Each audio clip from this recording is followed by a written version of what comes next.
Colega TV presenta a los Lady Brothers. Muy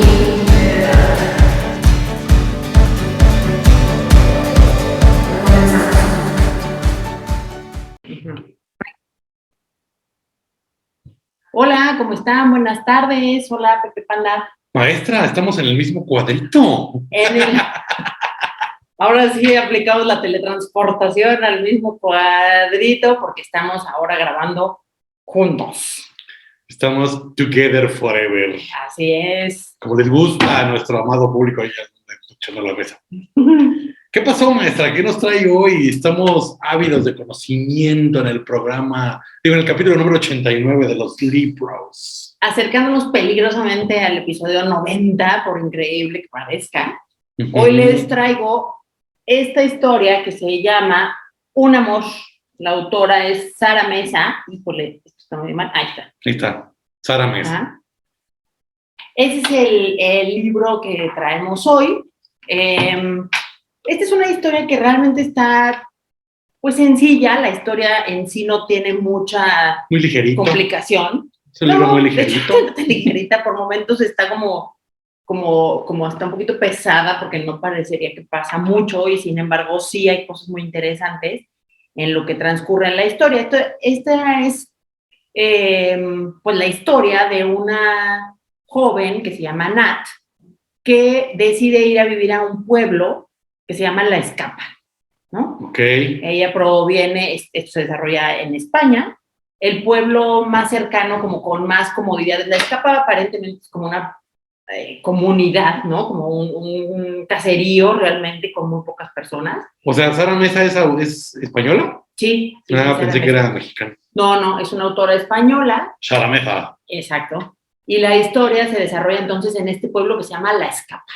Okay. Nat es una traductora de francés a español y llega ahí porque tiene como un problema en la ciudad donde vivía, un problema como con su trabajo, algo que le ocurre, que ella hace algo indebido en su trabajo, no sabe ni por qué lo hizo, o sea, ella misma no entiende como esta explicación, y se va como, pues, para alejarse, ¿no? Y realmente para lo único que le alcanza es para ir a vivir a La Escapa, en una casa que se cae a pedazos, ¿no? Ok.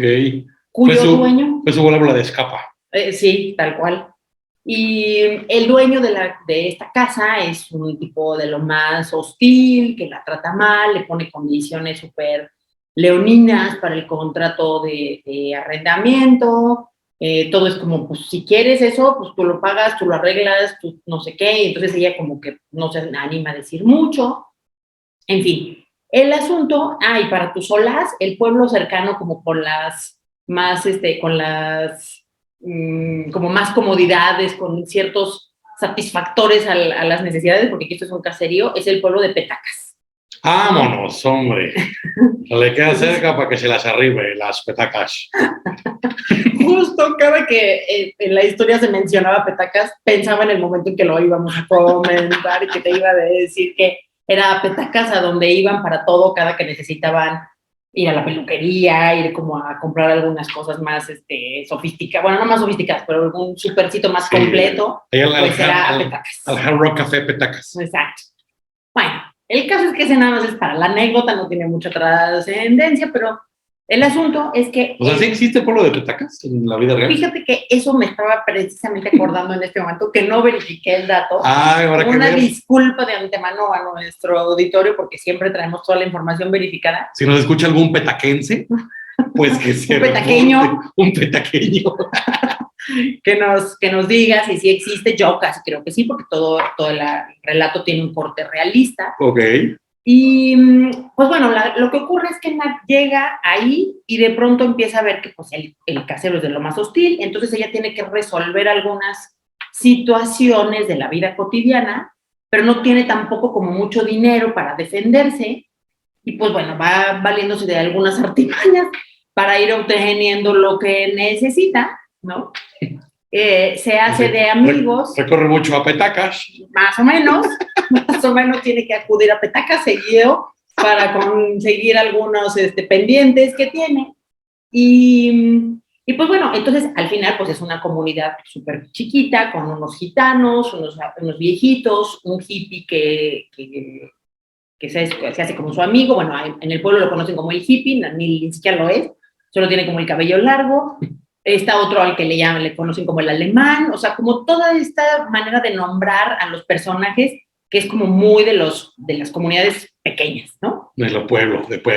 Ajá, entonces pues ella llega y trata de entender cuál es esa dinámica, cómo viven todas esas personas, qué le quieren decir cuando le dicen algunas cosas, en fin. Y aquí es donde viene la parte que está muy interesante del texto. Lo que vive Nat en este pueblito de La Estaca, me parece que tiene que ver con su labor como traductora. O sea, realmente... ¿La estaca o la escapa? La escapa. Dije ahorita la estaca. Sí, yo dije, ¿cómo? No, la escapa, porque finalmente, pues ahí sí es como si fuera un escape, en realidad, ¿no? ¿Ya ves? Sí, tuvo deducción.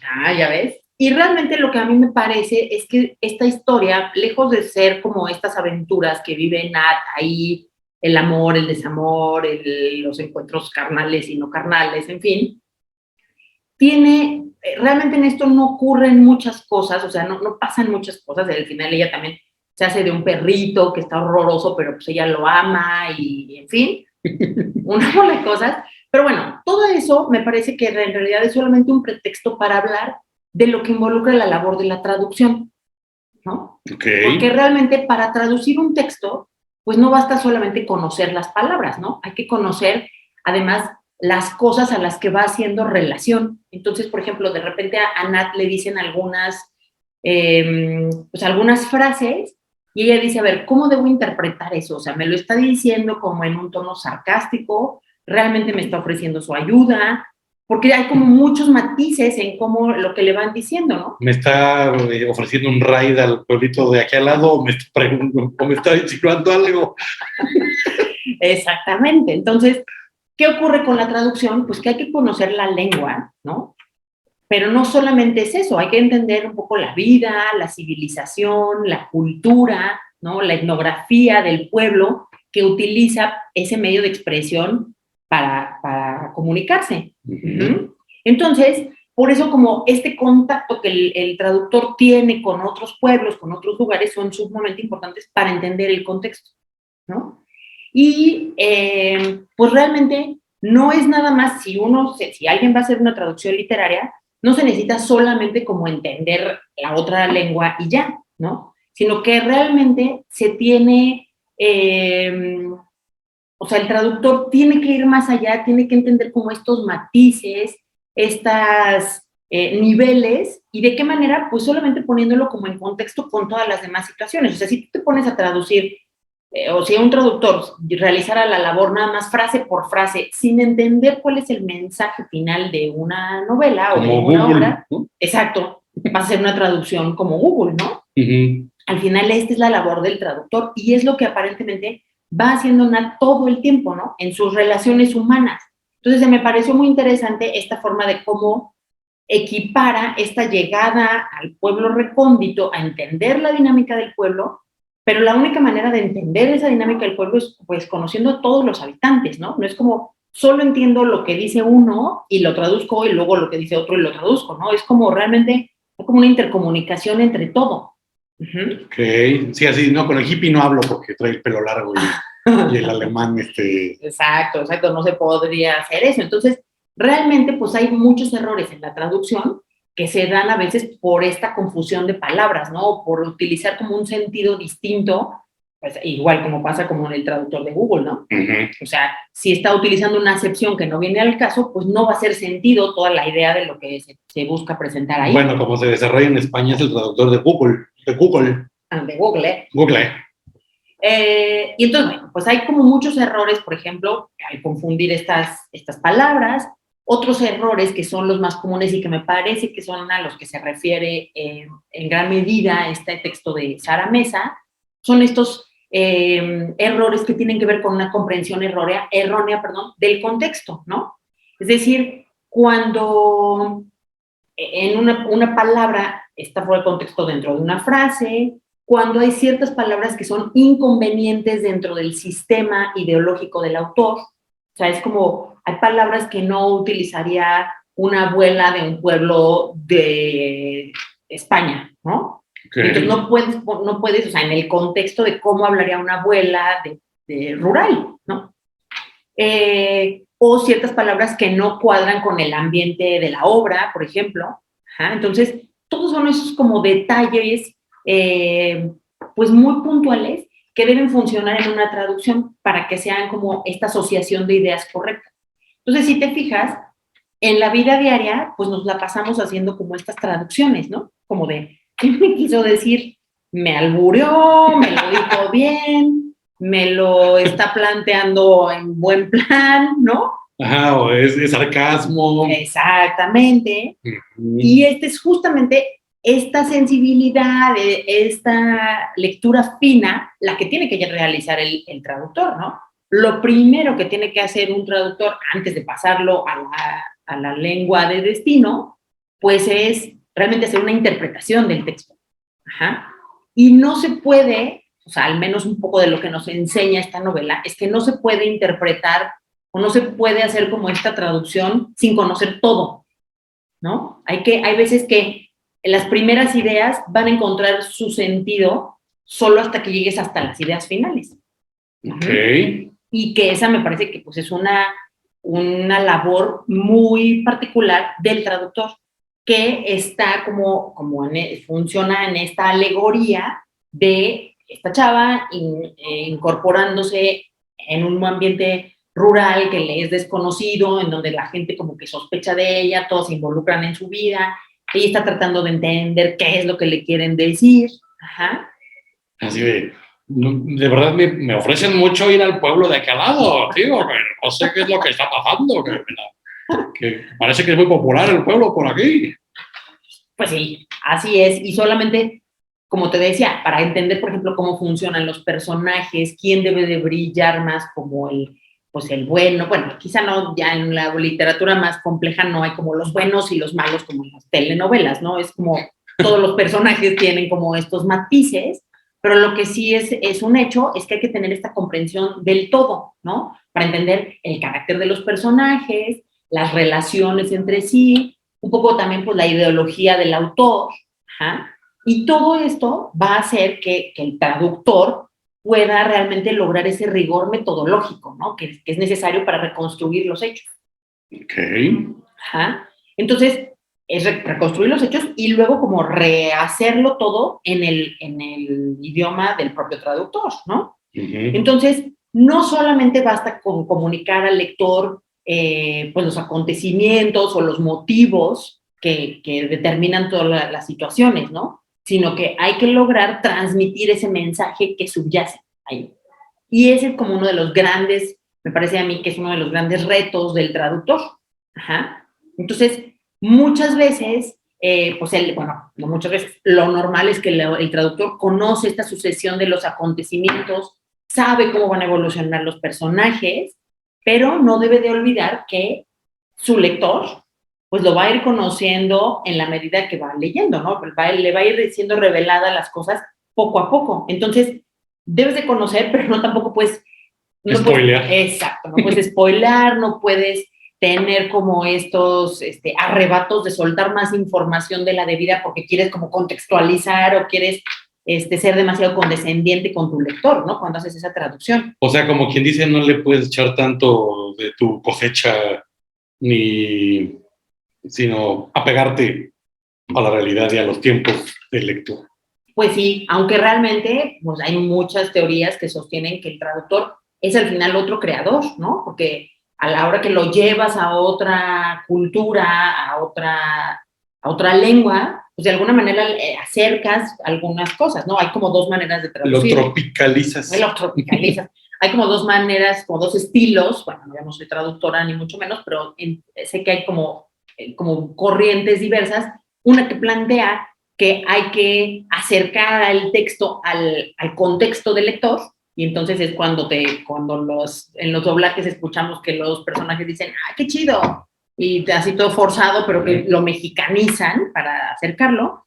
Y hay otros en donde, otra línea de pensamiento que cree que es el lector quien debe hacer este esfuerzo y acordarse que que esa no es la lengua original, o sea, que tiene que ir a pensar en el contexto español, alemán, francés, de lo que sea, ¿no? Qué flipante. Exacto, que sea un poco más exigente con el lector. Pero, pues bueno, la verdad es que esa parte me pareció muy interesante. Quizá estoy sobreinterpretando, a lo mejor ni siquiera tenía dando que ver, pero realmente muy poco se habla de la labor de traducción de Nat, y sin embargo todo el tiempo se ve Nat como en estos monólogos interiores, tratando de decir, ¿qué es eso que está diciendo? ¿Por qué lo dice? ¿Hacia dónde? O sea, como todas estas preguntas que ella se hace para entender su entorno y que realmente son los cuestionamientos fundamentales de todo traductor. Muy bien. Y pues bueno, hay una frase que en este momento no recuerdo de quién es, pero es muy interesante. yo dije, no, ahora sí voy a sacar acá la... Ya sé, era mi momento de lucirme, pero sí, no lo voy a lograr. Pero hay una pensando que la traducción finalmente es una interpretación, o sea, lo que primero hace un traductor es interpretar ese texto. Y entonces por eso se dice que pues nunca va a haber una traducción que sea la definitiva, ¿no? Cada quien puede hacer las traducciones, o sea, cada quien puede hacer una traducción de un texto aunque esté 1,000 millones de veces traducido anteriormente. E incluso el mismo traductor puede volver a leer la obra y hacer una nueva traducción. Ok. Y entonces aquí viene esta frase con la que voy a cerrar esta tarde o el episodio 89, en donde dice que una traducción nunca se acaba, solamente se abandona. Ah, como la cosecha de mujeres. No, porque la cosecha de mujeres no se abandona. Pero nunca se acaba. Pero bueno, esa es la idea, ¿no? Que es como, hoy la dejas aquí, pero pues posiblemente más adelante puedas retomar esa traducción y cabe otra posibilidad, ¿no? Porque siempre hay este trabajo, la traducción involucra la interpretación. Okay. Por eso cuando alguien dice, no, pues es que mi hijo habla súper bien tal lengua, puede dedicarse a la traducción, pues sí, puede hacer la traducción, pero una traducción literaria tiene o requiere de esta habilidad de entender pues mucho más de lo que está escrito entre líneas, ¿no? Más que palabras, más que palabras. Más que palabras, sensaciones, emociones, en fin. Y prometí que iba a terminar así como 14 enunciados, pero ya, ahora sí. Dijiste, igual te me hago una frase matona y inclusive te aventaste un evangelio. Ya sé, pero bueno, me gana la emoción. ¿Tienes saludos o avisos parroquiales ya que estamos con el evangelio? Avisos parroquiales. Es posible que la próxima semana tengamos un vacío de episodio, porque va a venir el episodio 90, no se estresen. Vamos a tratar de que el episodio 90 sea súper estelar. Ah, muy bien, muy bien. ¿Qué te parece? Me parece adecuado. Yo también revelación? Yo también me acabo de enterar, amado público. Para que vean que bien estamos aquí en una comunicación de hermanos. Exacto. Muy perra. Estamos juntos, pero cada quien trae sus ideas. ¿Y algún saludo, bueno? No, o sea, saludos por hoy no tenemos. Bueno. Ajá. Pues ya recuerden suscribirse, no importa, les he dicho 200 veces, pero no importa que nos escuchen en Spotify, en Amazon, en Google o en Apple Podcast, suscríbanse al canal de YouTube. Le voy a poner así mensaje subliminal como de Gloria Trevi y Sergio Andrade. Suscríbete, debes obedecer. Y también recuerda que todo Collective somos Querétaro Love, ¿verdad, maestro? Así es, somos Querétaro Love, busquen Collective, el del logo verde, y pues también síganos en nuestras redes personales. Yo estoy como @libropensadora en Instagram, en Twitter y en Facebook. Yo estoy como @ppanda en Twitter, Facebook e Instagram. ¿Sale?